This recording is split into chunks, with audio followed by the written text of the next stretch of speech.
안녕하세요. 이삭이 에서에게 축복하려 합니다. 오늘 본문은 창세기 27장 1절에서 14절입니다. 1절. 이삭이 늙어 눈이 침침해져서 잘 보이지 않게 됐을 때 그가 맏아들 에서를 불러 말했습니다. 내 아들아. 에서가 대답했습니다.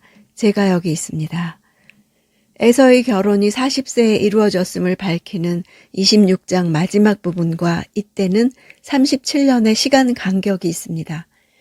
야곱 나이 77세, 이삭 나이 137세 때 이루어진 일입니다. 2절, 이삭이 말했습니다. 이제 내가 늙어서 언제 죽을지 모른다. 히브리 원문으로 볼 때 이삭의 말은 상당히 자조적이며 감상적인 말입니다.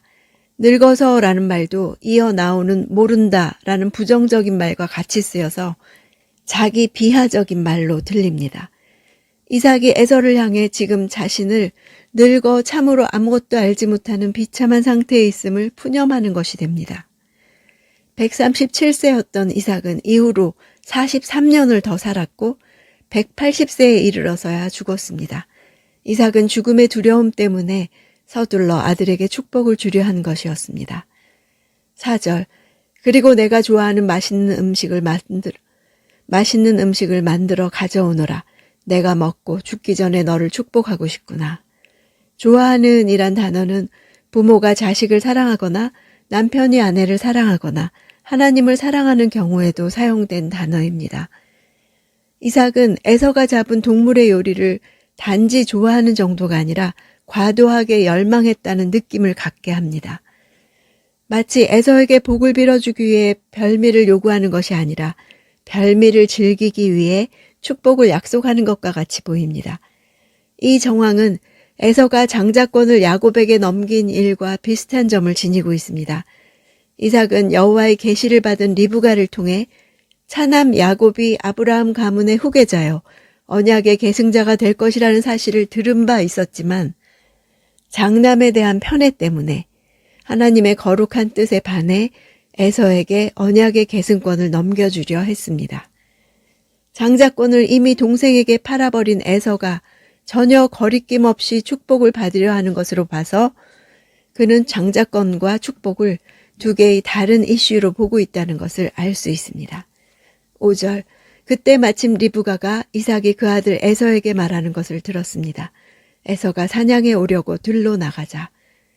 이삭이 눈먼 것과는 정반대로 리브가의 귀는 너무나 밝습니다. 하나님의 계시를 듣는데도 밝을 뿐 아니라 이삭의 속 생각까지 완전하게 엿듣습니다. 7절. 사냥을 해다가 맛있는 음식을 만들어와 나에게 먹게 하여라. 내가 죽기 전에 여호와 앞에서 너를 축복하겠다고 하시더구나. 이삭이 말하지 않은 여호와 앞에서란 말을 사용한 것은 이삭의 축복이 곧 하나님의 축복을 대언하는 신적 권위가 있다는 사실을 확신하고 있었기 때문입니다. 8절. 그러니 내 아들아 잘 듣고 내가 시키는 대로 하여라. 리브가는 하나님의 예언을 성취하겠다는 의도로 남편을 속였습니다. 그러나 결과가 방법을 정당화시킬 수는 없습니다. 그녀는 뜻을 깨닫는 데는 지혜롭고 영적 안목이 뛰어났지만 그 방법과 실행에는 자신의 인간적 계획과 수단을 동원함으로써 큰 실수를 저지르고 말았습니다. 리브가가 이런 방법을 사용하지 않았어도 하나님께서는 다른 방법을 통해 야곱을 축복하셨을 것입니다. 9절. 가축들이 있는 데 가서 좋은 염소 새끼 2마리를 끌고 오너라. 내가 내 아버지를 위해 그가 좋아하는 맛있는 음식을 만들어주마. 염소 새끼를 요구한 것은 육질이 질긴 새끼 들짐승처럼 꾸미기 위해서입니다. 2마리나 취한 것은 보다 맛있는 부위를 택해 풍성한 요리를 만들어 이삭을 대접하기 위해서입니다. 11절. 야곱이 자기 어머니 리브가에게 말했습니다. 하지만 형 에서는 털이 많은 사람이고 저는 피부가 매끈한 사람입니다. 야곱은 리듬감이 있는 대꾸법을 사용해서 에서와 자신의 신체적 특징을 비교하며 그 차이가 너무나 커서 아버지를 도저히 속일 수 없다는 것을 강조하고 있습니다. 털이 많은 이란 단어 사이르는 훗날 에서 자손이 세운 에돔 왕국의 중심지인 세일, 산이란 말과 어원이 같습니다. 반면 매끈한이란 단어 할라크는 브엘세바 남방 에돔 경계에 위치한 이스라엘의 할락산의 어원과 동일합니다. 12절 만약 아버지가 저를 만져보시면 제가 아버지를 속이는 자라는 것을 아시게 돼 복은커녕 오히려 저주를 받게 될 것입니다. 속이는 자라는 표현은 야곱의 사람됨을 그대로 나타내 주는 것입니다. 양심의 가책을 가지는 것이 아니라 실패할 경우 겪을 결과가 두려웠습니다. 13절 야곱의 어머니가 그에게 말했습니다. 내 아들아, 그 저주는 내가 받을 테니 너는 그저 내가 시키는 대로만 하여라. 가서 염소들을 끌고 오너라. 저주를 내가 받는다 이 말을 직역하면 내 위에 너의 저주를 올리라 입니다. 만약 저주가 임하면 그것을 자기 머리 위에 올려놓으라고 스스럼 없이 저주를 자청한 것입니다. 그녀가 이렇게 담대하게 말할 수 있었던 것은 잉태했을 때 하나님으로부터 받은 약속에 근거한 것입니다. 야곱과 에서의 갈등은 이미 두 차례의 대결로 표면화되었습니다. 이들은 어머니 뱃속에 있을 때부터 치열한 싸움을 했습니다.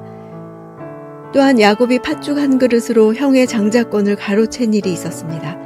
이제 세 번째 대결인 축복에 대한 두 형제의 다툼 이야기입니다.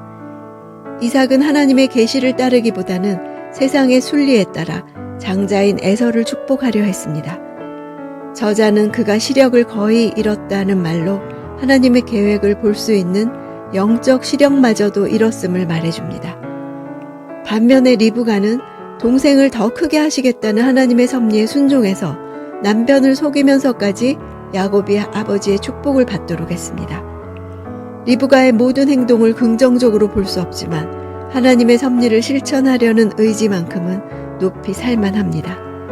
이삭은 눈이 멀어진 다음에야 비로소 하나님의 섭리에 따라 야곱을 축복할 수 있었습니다. 어떤 사람, 어떤 상황에도 방해받지 않으시고 하나님의 뜻은 하나님께서 친히 이루십니다. 내 삶에서도 그렇게 하나님의 뜻을 친히 이루실 것입니다.